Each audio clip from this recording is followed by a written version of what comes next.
저 배가 너무 아파서 죽을 것 같아요. 제발 저 좀 살려주세요. 혈압이 80, 50까지 떨어졌습니다. 산소 포화도 78%로 내려갔습니다. 지금 출혈이 진행되고 있어요. 빨리 수술 준비해야 합니다. 보험 처리가 안 된다고요? 그럼 수술 못한다 해주세요. 그건 말도 안 됩니다. 지금 이 환자분 생명이 위급합니다. 여러분, 방금 들으신 이 대화는 며칠 전 응급실에서 실제로 벌어진 일이었습니다. 환자의 생명이 위태로운 상황에서 의료진이 생명을 다투는 환자에게 건넨 몰상식한 태도입니다. 오늘 제가 여러분께 들려드릴 이야기는 바로 그날 벌어진 한 사건입니다. 여러분의 따뜻한 댓글과 위로는 저에게 큰 힘이 됩니다. 좋아요와 구독으로 함께 해주세요.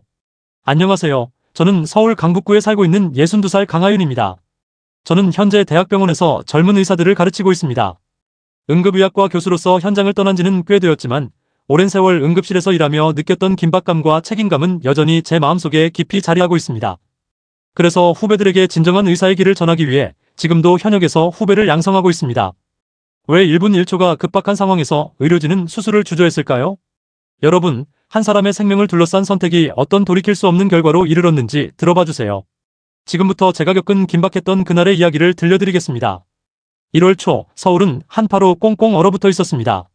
거리마다 얼어붙은 눈길이 위험해 보였고 병원을 찾는 사람들은 한 손에 핫팩을 꼭 쥔 채로 들어왔습니다.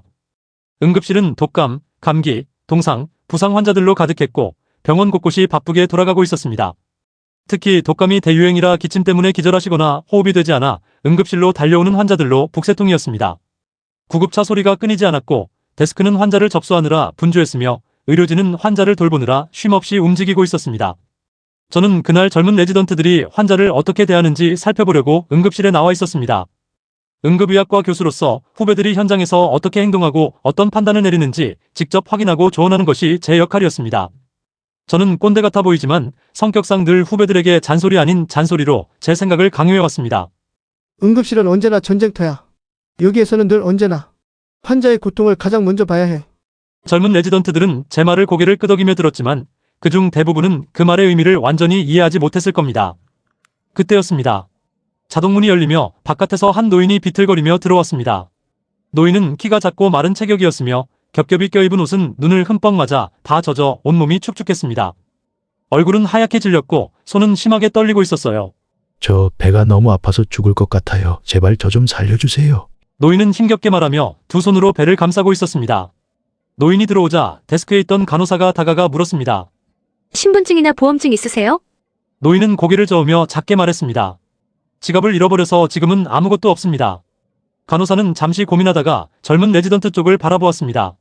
레지던트 중 한 명이 간호사의 시선을 받아주며 말했어요. 보험증이 없으시면 치료를 진행하기 어려우세요. 저희 병원 진료 기록도 없어서 지금 상태로는 어떤 치료도 불가능합니다. 간호사는 다시 노인을 보며 고개를 끄덕였고 노인은 고개를 떨구며 한 발짝 물러섰습니다. 배가 너무 아픈 노인은 간신히 배를 부여잡으면서 저 조금만 쉬면 나아질 수도 있겠죠? 노인은 이렇게 혼잣말을 하면서 벽에 겨우 몸을 기대어 서 있었습니다. 순간 그 모습을 지켜본 저는 너무 화가 났습니다. 노인의 상태가 아무리 봐도 단순히 시간이 지나 해결될 것처럼 보이지 않았습니다. 숨을 쉴 때마다 표정이 일그러지고 배를 감싸고 있는 손에 힘이 들어가 있었습니다. 저는 더 이상 참을 수 없어 노인에게 다가갔습니다. 어디가 제일 아프십니까? 노인은 저를 보고 힘겹게 미소를 지으며 말했습니다. 배가 너무 아프고 숨 쉬는 것도 점점 힘이 드네요.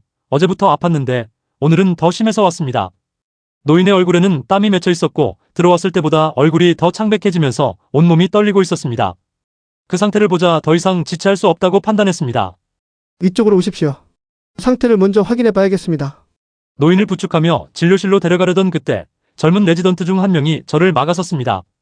교수님 잠시만요. 이렇게 하시면 곤란합니다. 왜 그러죠? 이 환자는 보험증도 없고 응급치료비 결제가 되지 않을 수 있습니다. 저희 규정상 이런 경우는 저는 그 말을 끊고 단호히 말했습니다. 규정도 중요하지만 환자의 상태가 이대로 두면 위험해 보이지 않습니까? 그렇다 하더라도 저희 권한 밖의 일입니다. 병원 경영진이 최근에 이런 사례가 잦아졌다며 여러 번 지침이 내려왔습니다. 이런 상황에 이렇게 하시면 눈밖에 날 수도 있어요, 교수님. 레지던트의 말은 단호했지만 말끝은 떨리고 있었습니다. 주변에서 다른 레지던트들도 저를 바라보고 있었어요. 몇몇은 공감하는 듯 고개를 끄덕였지만 대부분은 병원의 규칙을 어기는 것에 대해 주저하는 눈치였습니다. 저는 한숨을 쉬며 말했습니다. 우리가 여기 있는 이유가 뭡니까? 의사는 환자의 고통을 제일 먼저 보는 일이 아닙니까? 돈 때문에 진료를 망설이는 게 과연 의사의 역할인가요? 제 말에 레지던트는 당황한 표정을 지으며 잠시 뒤로 물러섰습니다. 그러나 여전히 주변의 분위기는 묘한 긴장감이 감돌고 있었습니다. 그때 뒤에서 누군가 말했습니다. 교수님, 이런 상황은 교훈으로는 부족할 겁니다. 경영진에게 보고가 들어가면 교수님도 책임을 피할 수 없으실 텐데요. 저는 돌아보며 단호히 말했습니다. 책임이라면 제가 지겠습니다. 하지만 지금은 환자의 상태가 더 중요합니다. 우리가 지금 이 순간 환자를 외면한다면 이야말로 직무유기 아닙니까? 주변은 조용해졌습니다. 모든 시선이 저와 노인에게로 집중됐고 저는 노인을 부축해 진료실로 향했습니다. 노인이 힘겹게 저에게 고맙다는 말을 건넸고 저는 이번 선택에 절대 후회하지 않기로 다짐했습니다. 노인을 진료실로 모시고 기본 검사를 진행해보니 상황이 심각했습니다. 혈압은 비정상적으로 낮았고 맥박은 빠르고 불규칙했습니다. 체온은 평균 이하로 떨어져 있었고 복부를 눌러보니 왼쪽에서 단단한 종괴가 느껴졌습니다. 초음파 검사를 통해 복부 대동맥류가 의심되었고 혈관벽이 얇아진 부분에서 파열이 임박한 모습이 관찰되었습니다. 이 상태라면 곧 대동맥이 파열될 가능성이 높습니다. 수술이 당장 필요합니다. 제 말에 젊은 레지던트들과 간호사들은 당황한 표정으로 저를 쳐다봤습니다. 교수님, 실은 수술팀에 연락을 해봤는데 수술을 거부하셨습니다. 이 환자는 보험 처리가 안 된 상태입니다. 치료비가 확보되지 않았고 경영진의 승인 없이 수술 진행은 어렵습니다. 그들의 목소리에는 규정만을 따르는 냉정함밖에 없었습니다. 지금 당장 수술하지 않으면 환자의 생명이 위태롭습니다. 다른 방법은 없습니다. 하지만 돌아오는 반응은 변함이 없었습니다. 교수님, 환자 상태가 심각하다는 건 알지만 저희가 규정을 어기면 병원 전체가 위험해질 수 있습니다. 이건 병원의 규칙입니다. 저는 깊은 한숨을 쉬며 진료실로 돌아왔습니다. 노인은 의식이 흐려지고 있었고 그의 손은 점점 더 차가워지고 있었습니다. 교수님, 저 괜찮습니다. 저 때문에 교수님이 피해를 보실까봐 두렵습니다. 너무 폐만 끼치는 것 같아요. 노인은 힘겹게 웃으며 말했지만 그 웃음은 고통을 숨기려는 애처로운 몸짓이었습니다. 저는 더 이상 기다릴 수 없었습니다. 수술팀에 당장 뛰어가서 하소연하듯 소리쳤습니다. 모든 책임은 제가 지겠습니다. 수술을 준비해주세요. 환자를 살릴 수 있는 마지막 기회를 이렇게 놓쳐선 안 됩니다. 제 단호한 목소리에 수술팀은 잠시 망설이더니 준비를 시작했습니다. 하지만 수술 준비 과정에서도 갈등은 끊이지 않았습니다. 마취과 의사가 수술실로 들어오며 물었습니다. 강 교수님, 경영진이 이 건에 대해 알고 있습니까? 만약 이 상황이 문제가 되면 교수님도 무사하지 못할 텐데요. 환자의 생명이 더 중요합니다. 지금 우리가 이 수술을 하지 않으면 몇 시간 내로 환자는 생명이 위험해질 겁니다. 이후 문제는 제가 다 책임지겠습니다. 수술실 분위기는 무겁고 긴장감이 가득했습니다.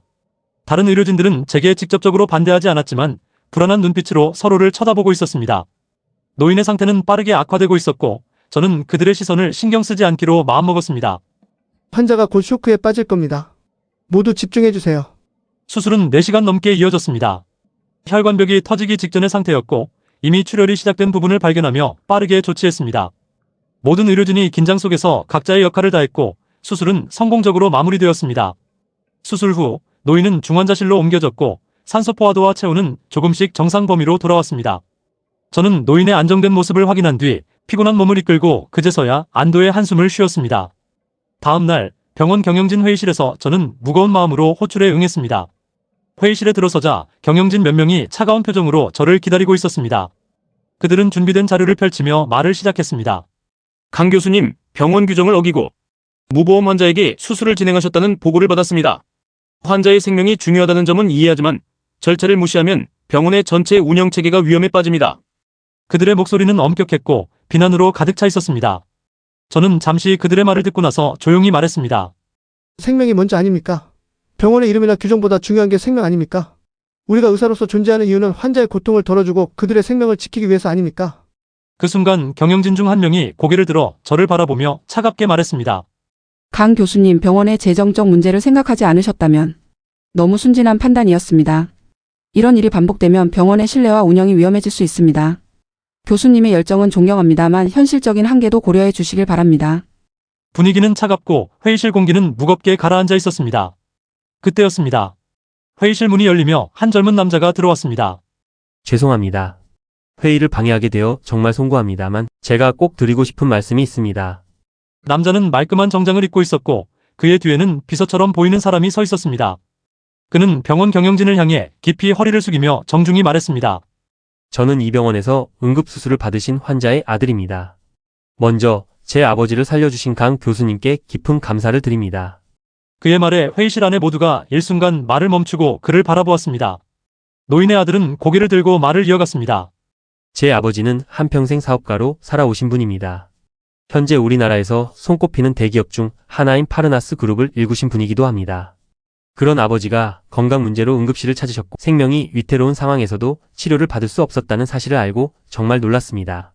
경영진들은 서로를 바라보며 당황한 표정을 감추지 못했습니다. 이 병원의 규정은 이해합니다. 병원을 운영하는 입장에서 규칙을 지키는 것이 얼마나 중요한지 알고 있습니다. 하지만 만약 어제 강 교수님께서 제 아버지를 외면하셨다면 저는 평생 이 병원에 대한 신뢰를 잃었을 겁니다. 젊은 청년의 목소리는 단호했지만 감정이 실려 있었습니다. 강 교수님은 병원의 규정보다 생명을 우선으로 생각하셨고 그 용기 덕분에 아버지께서는 지금 중환자실에서 회복 중이십니다. 이런 분이 병원에서 질책을 받아야 한다는 사실이 납득되지 않습니다. 아들은 병원 경영진을 향해 다시 한번 고개를 숙이며 말을 이었습니다. 아버지가 퇴원하시면 파르나스 그룹이 이 병원과 긴밀히 협력할 수 있는 방안을 마련하겠습니다. 의료 사각지대에 있는 환자들을 돕는 프로그램을 지원하고 병원의 재정을 돕기 위해 저희가 할 수 있는 모든 것을 하겠습니다. 단 한 가지 부탁드리고 싶습니다.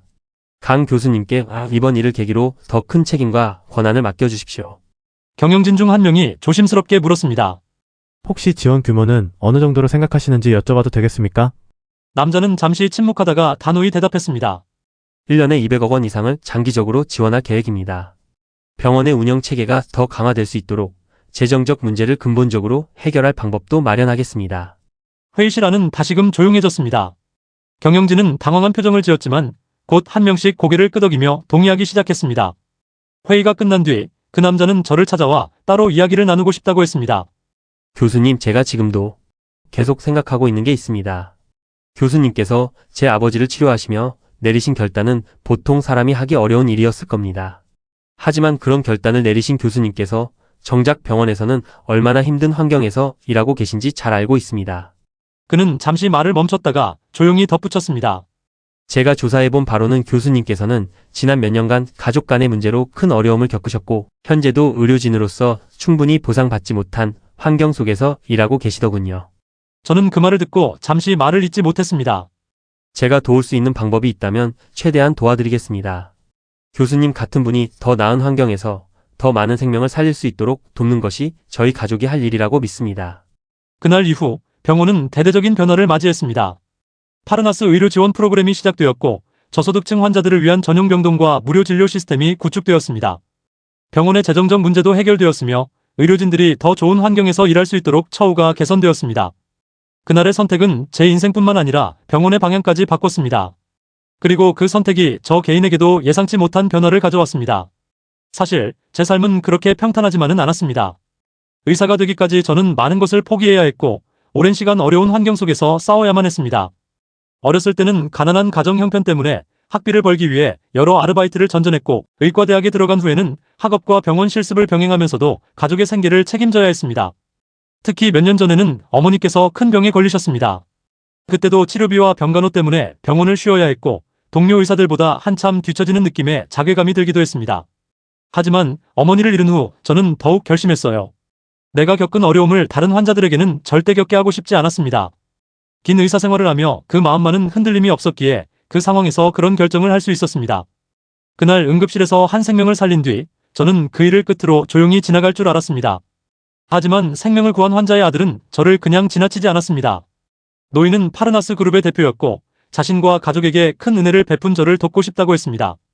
교수님, 저는 평생 교수님이 그날 저희 아버지 생명을 살려주신 것에 대해 은혜를 평생 잊지 않을 겁니다. 교수님께서 어려운 환경에서 묵묵히 환자들을 살려오셨다는 이야기를 들었습니다. 이제 제가 갚을 차례라고 생각합니다. 저는 그의 말을 들으며 고개를 저었습니다. 저는 제 일을 했을 뿐입니다. 특별한 보상을 받을 이유가 없습니다. 저는 제 선택이 옳았음을 확인한 것만으로 충분합니다. 하지만 그는 진심 어린 목소리로 말했습니다. 교수님 같은 분이 더 많은 환자들을 위해 일하실 수 있는 환경을 만드는 것이야말로 저희가 나서서 해야 할 일입니다. 교수님이 마음 편히 진료에 전념하실 수 있도록 돕겠습니다. 그리고 제게도 개인적으로 다가와 말했습니다. 교수님, 이건 저희 가족의 진심입니다. 교수님께서 지금까지 힘들게 살아오셨기 때문에 그 힘듦을 덜어드리는 것이 저희가 할 수 있는 최소한의 감사의 표현이라고 생각합니다. 노인의 아들은 저를 위해 작은 집 한 채와 두 아들의 학비 지원까지 아낌없이 해준다고 했습니다. 하지만 저는 그때도 말했습니다. 제가 받을 건 다 받았습니다. 환자의 생명을 구한 것이야말로 제겐 가장 큰 보상입니다.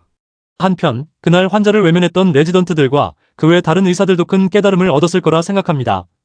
그날 이후 병원 회의실에서 경영진이 했던 말이 잊을 수 없었거든요. 그동안 병원은 늘 재정적 부분이 1순위였는데 경영진들이 이제는 한 목소리로 생명을 외면하면 병원도 더 이상 존재할 이유가 없다고 얘기했다더군요. 그 일 이후 병원 측과 경영진은 모든 병원 운영 규정을 다시 검토했고 환자의 생명을 최우선으로 두는 정책으로 병원의 체계를 바꾸는 계기가 되었습니다. 그리고 그날 저를 막아서던 젊은 레지던트는 저를 찾아와 말했습니다. 교수님, 그날 제가 너무 부족했습니다. 교수님처럼 용감하고 강단 있는 진정한 의사가 되기 위해 더 노력하겠습니다. 레지던트의 변화된 태도를 보며 저는 조용히 웃었습니다. 누구나 실수할 수 있습니다. 중요한 건 그 실수를 통해 배우고 앞으로 어떻게 행동하느냐입니다. 지금 저는 더 나은 환경에서 환자들을 돌보고 있습니다. 그리고 파르나스 기금 덕분에 병원은 더 많은 생명을 구할 수 있는 시스템을 갖추게 되었습니다. 의사로서의 책임과 윤리를 잊지 않는 것, 그것이 우리 모두에게 주어진 가장 큰 과제라는 것을 다시 한번 느끼고 있습니다. 또한 그날 응급실로 달려간 환자가 내 가족이었다면 여러분의 심정은 어땠을까요? 여러분의 가족이 병원에서 문전박대를 당했다면 그런 상황에서 어떤 선택을 하셨을까요? 함께 공감해주시고 이야기 나눠봤으면 좋겠습니다. 긴 이야기 들어주셔서 감사합니다. 좋아요와 구독은 더 많은 이야기를 전하는 데 큰 힘이 됩니다. 여러분과 함께 나눌 수 있어 행복합니다. 감사합니다.